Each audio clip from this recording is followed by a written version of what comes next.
Principios de corriente alterna, parte 2. La energía eléctrica entra a la casa, pasa por el medidor y luego por el switch. El voltaje está presente en los contactos instalados, cuya conexión se realiza en paralelo.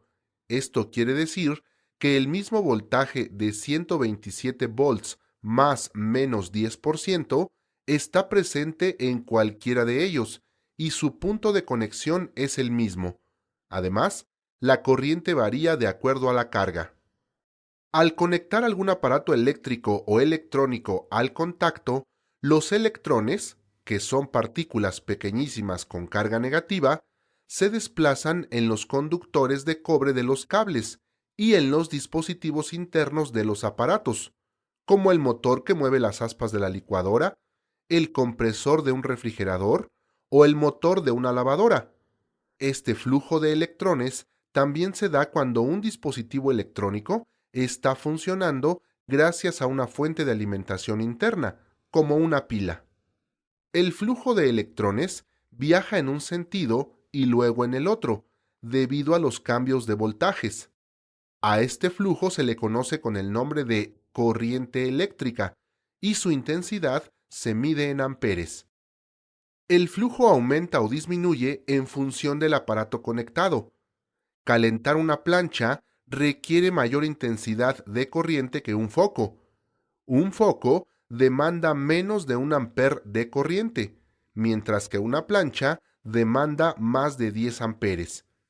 La plancha y el horno de microondas son los dispositivos domésticos que requieren mayor corriente.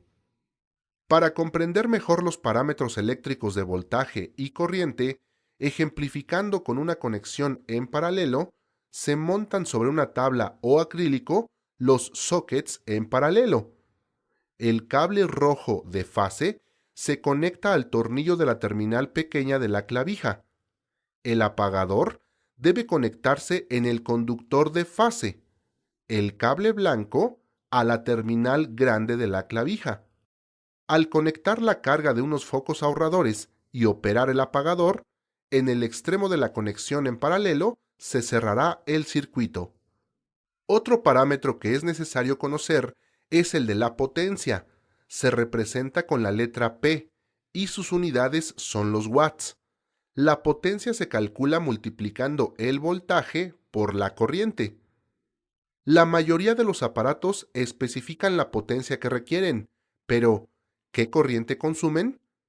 De la fórmula de potencia despejamos la corriente y con un simple cálculo podemos determinar la intensidad de corriente que consumen los aparatos eléctricos y electrónicos en nuestra casa. En el caso de un foco ahorrador de 13 watts, el consumo de corriente es menor a 1 amper. Para el de la plancha es de 10 amperes. Esto es más de 50 focos ahorradores prendidos al mismo tiempo, y una televisión consume 1.18 amperes. Esto es aproximadamente lo que consumen 10 focos ahorradores encendidos al mismo tiempo.